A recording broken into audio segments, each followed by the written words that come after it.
Ó, homens que fazem muito trabalho manual acabam exercendo muita pressão, certo?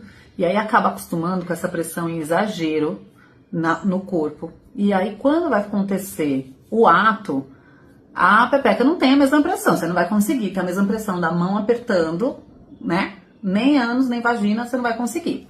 Então, é muito mais um exercício, um exercício mental de você entender que são diferentes, tá?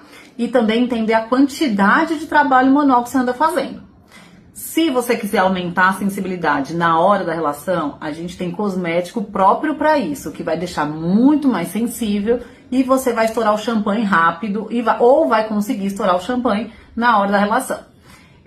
Mas preste atenção, cuidado com o excesso de trabalho manual, que vai acabar condicionando o corpo a operar sempre naquela pressão demasiada.